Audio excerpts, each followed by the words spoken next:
Senator Hillary Clinton. We want to hear from all of them to hear what is their blueprint and roadmap to strengthen, to equip, and to empower the African American community.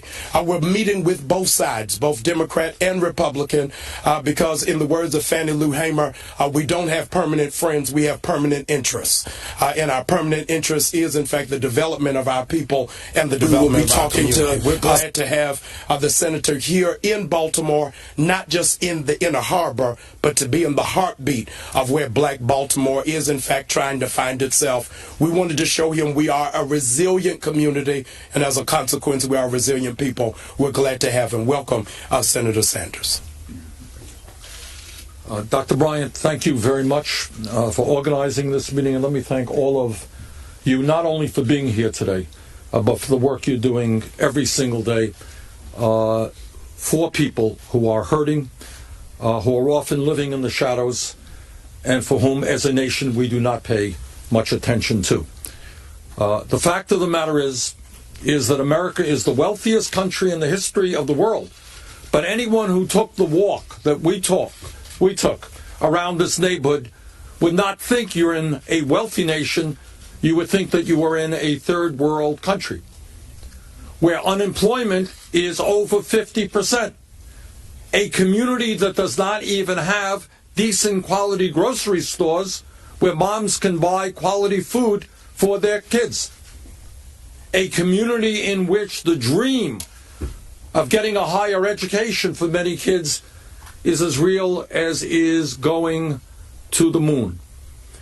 In the United States of America, 37% of African American children should not be living in poverty. In the United States of America, we should not be having more people in jail than any other country on earth, disproportionately Black and Hispanic. In the United States of America, we should not have a child care system which is largely dysfunctional and unaffordable. We need fundamental changes in our national priorities. We do not need to give more tax breaks to millionaires and billionaires. We need to start investing in communities all over this country today that are hurting, that are often forgotten about. And rather than sending our kids to jail, we should be investing in jobs and education. We don't need more jails. We don't need more incarceration. There is an enormous amount of work to be done, and we have the people to do that work. What we need is changes in our national priorities and to stop ignoring those many, many millions of people who are hurting today, who are not receiving the kind of attention or redress that they are entitled to from their government. Thank you. Well, Field, if there are any questions from the press. Senator, we talked to some people in the community that said they were skeptical because there are not enough jobs. And you have a $1 trillion infrastructure plan, which, how is that going to get into these communities? A lot of times that money ends up in developers, or as it has in Baltimore City. How is it going to get to the people who need it? Well, the first thing we have to do is to recognize the reality of real unemployment in America. The official unemployment rate is 5%. The real unemployment rate is 10%, and for the African American community, it is substantially higher than that. So we have several ideas, not just limited to these ideas, but several ideas that are out there on the table today. And number one, when you invest $1 trillion over 5 years, you create 13 million decent paying jobs. And in addition to that, you can create a whole lot of jobs rebuilding not only our crumbling infrastructure, our roads and bridges and water systems, but the kind of housing situation we are seeing right here in this community. We can put people to work all over America building affordable housing. Second of all, working with Congressman John Conyers of Michigan, he and I have introduced legislation that would provide 1 million economic justice issues that you talked about today. Where on your priority list will those kinds of issues fall? at a very high level. It's not just the need to create millions of jobs. It is the need to make sure that the jobs that we have pay people a living wage. And that's why I have fought for and believe that we should raise the minimum wage over a period of several years to $15 an hour. And we need pay equity for women workers so they don't continue to earn 79 cents on the dollar compared to men. And we need a new trade policy, by the way, which says to corporate America that instead of investing in China, that maybe they might want to start reinvesting in Baltimore or in the state of Vermont or in the state of California. Because we have a trade policy which has cost us millions of decent paying jobs.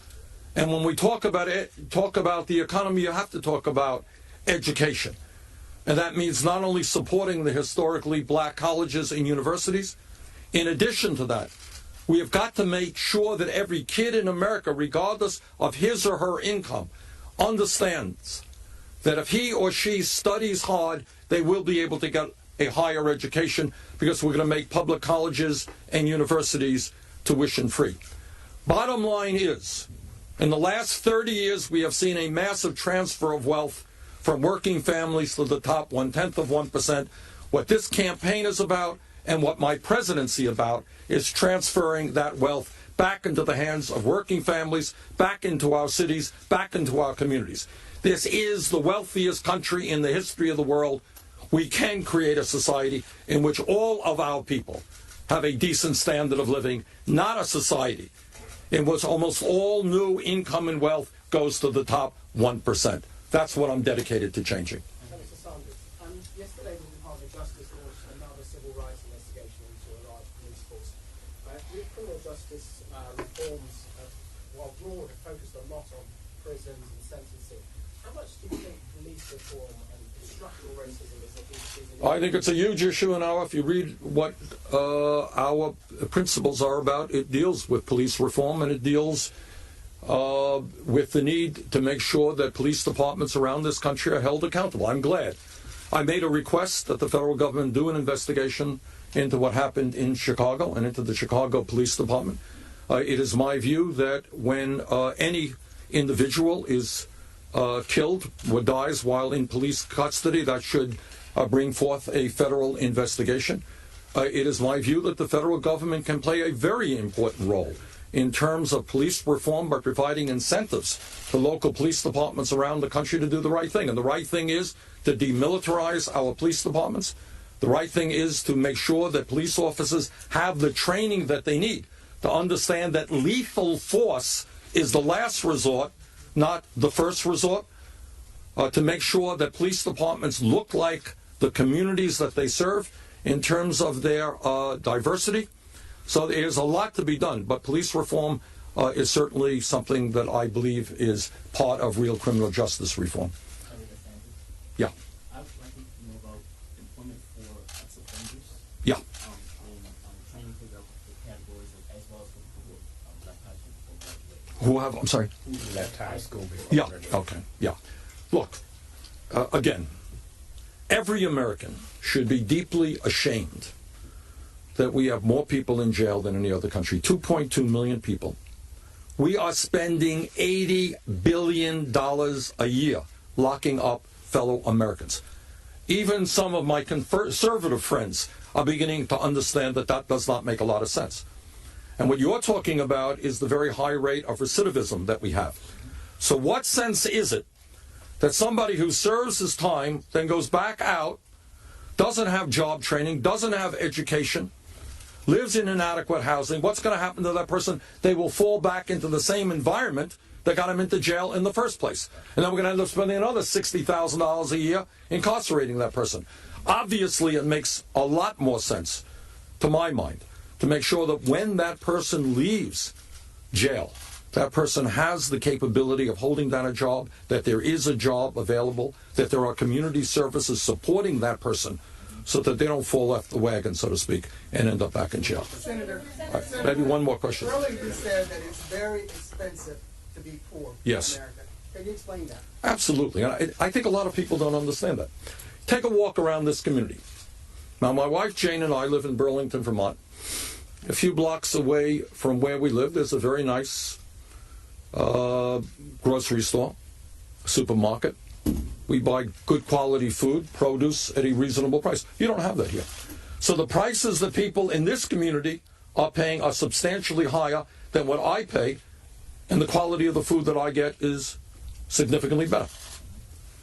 I put my money into a bank. I get some interest rates.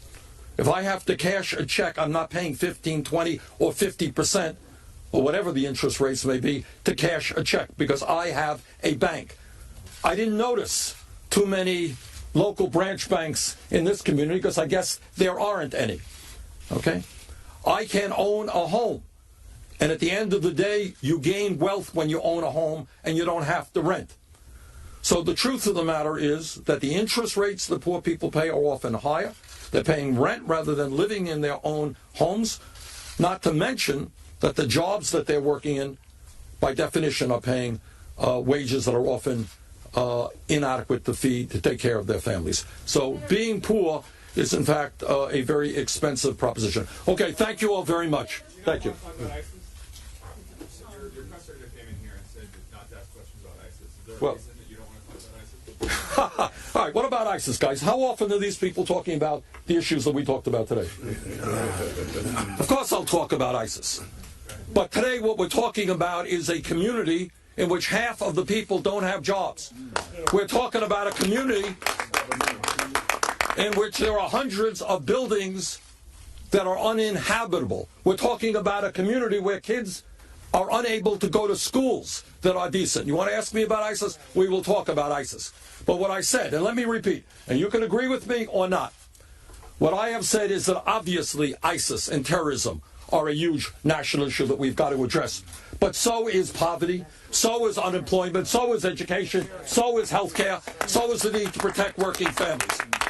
And I will continue to talk about those issues. Thank you very much. Thank you so much, Senator. All right.